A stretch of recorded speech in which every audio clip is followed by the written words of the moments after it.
জীবনে কেউ প্রেম করে বিয়ে করেন না। এখন আমার পাশে যাকে দেখছেন সে আমার ওয়াইফ। এখন অনেকে বলতে পারেন হাশেম ভাই তাইলে কি আপনি নতুন করে বউ ব্যবসায়ী হয়ে গেলেন? ভাই না, আমি কখনো বউ নিয়ে ভিডিও বানাই নাই এবং আগামীতেও বানাবো না। ওকে জাস্ট একটা কারণে এখানে দাঁড় করাইছি, কারণটা একটু আপনাদেরকে বলে দেই, আপনারা একটু শুনে চলে যান। এই মুহূর্তে আমার এই ভিডিওটা যদি আমার কোনো ছোট ভাই ব্রাদার দেখে থাকো, তোমাদের একটা কথা বলতে চাই, জীবনে প্রেম করে বিয়ে করো না। জীবনে প্রেম করে বিয়ে করো না। 8-9 প্রেমটা কবর দিয়ে দাও, তাহলে বেঁচে যাবে, নাহলে কিন্তু জীবনটা শেষ। এই যে দেখতেছ আমার পাশে, প্রেম করে বিয়ে করছি, দীর্ঘ 3 বছর প্রেম করছি। প্রেম করার পরে বিয়ে করছি। বিয়ে কিন্তু করছি আমি এসএসসি পরীক্ষার 3 মাস আগে। প্রেম করে পিরিত করে বিয়ে করছি ভাই। পিরিত করে বিয়ে করলে কি হবে জানেন? আপনার এহকাল, আপনার পরকাল, আপনার সারা জীবন, আপনার বাবা মা, আপনার শ্বশুর শাশুড়ি সবকিছু শেষ। আপনার পুরো জীবনটাই শেষ। এদের পাশে ধরো একটু আঙ্কেল, এই যেটা আমার মেয়ে, বহুত কষ্ট করে ওকে মানুষ করতেছি, বহুত কষ্ট করে। আসো, এই যে প্রেম করে বিয়েটা করছি, আমি কি হারাইছি আমার জীবন থেকে বলি। প্রথমত হ্যাঁ, আমার ভালোবাসার মানুষটা আমি পাইছি, এই দিক থেকে আমি হ্যাপি। কিন্তু আমার বাবা মাকে হারাইলাম, আমার আত্মীয় স্বজনকে হারাইলাম, আমার ছোট ভাই বোন সবাইকে হারাইলাম। এই যে ভিডিওতে আপনারা আমাকে এত হাসি খুশি দেখেন, মোটেও আমি এত হাসি খুশি না। হ্যাঁ, আপনারা বলতে পারেন আমি দক্ষ একজন অভিনেতা, আমি অভিনয়টা করতে পারি, কিন্তু আমি মোটেও হাসি খুশি না। যে ভিডিওটা আপনারা দেখেন সেগুলো আমার অভিনয় থাকে ভাই। আমার ভিতরটা যদি দেখেন আপনারা কেঁপে উঠবেন। এসএসসি পরীক্ষার 3 মাস আগে বিয়ে করছি, বর্তমান বিয়ে পাস করছি সম্পূর্ণ নিজের উপার্জনে। এসএসসি পরীক্ষার 3 মাস আগে বিয়ে করেছিলাম। ওই এসএসসি পর্যন্তই বাপ মা খরচ দিয়েছে, তারপরে আর দেয় নাই, একটা পয়সা দেয় নাই। সম্পূর্ণ নিজে উপার্জন করে, গার্মেন্টসে চাকরি করে, বিভিন্ন কাজকর্ম করে আমি আমার পড়াশোনা শেষ করেছি এবং ওয়াইফ এবং বাচ্চাকে মানুষ করেছি। কেন? এখানে তো আমি একটু আমার বাবার ফ্যাসিলিটি পেতে পারতাম, এখানে তো আমার শ্বশুরের একটু সাপোর্ট আমি পেতে পারতাম, কিন্তু আমি পাইনি। কেন পাইনি? কারণ নিজের পছন্দ মতো বিয়ে করেছি বিদায়। এই যে ওয়াইফ, অপারেশন করার জন্য 35,000 টাকার প্রয়োজন, কেউ আমাকে সাপোর্ট দেয়নি।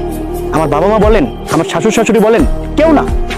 এখন আজকে যদি আপনার বাবা মা বিয়ে শাদী করায়, আপনার বাবা আপনাকে সাপোর্ট দিবে আপনার ওয়াইফের অপারেশনের সময়, আপনার শ্বশুর শাশুড়ি আপনাকে সাপোর্ট দিবে, বাট ওই সাপোর্টটা আমি পাই নাই।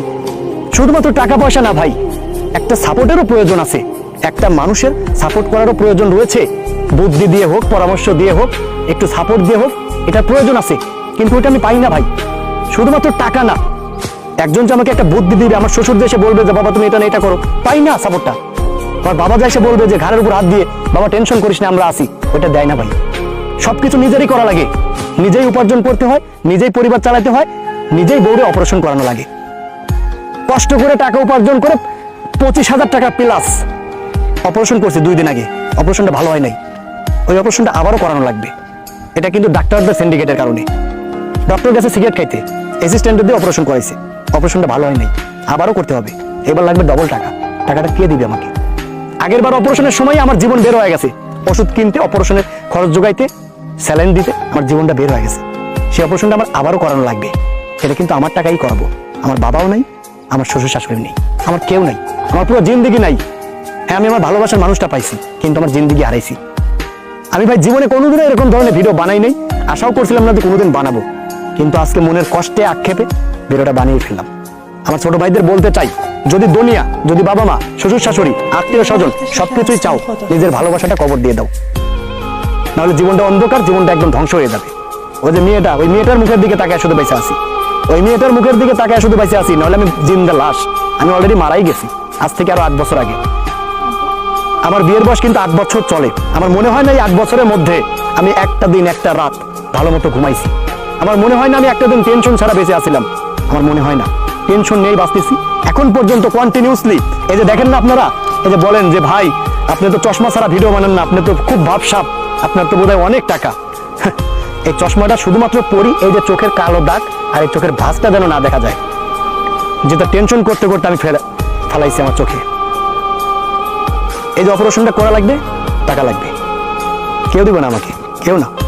বাবা মা ফোনও দেয় নাই।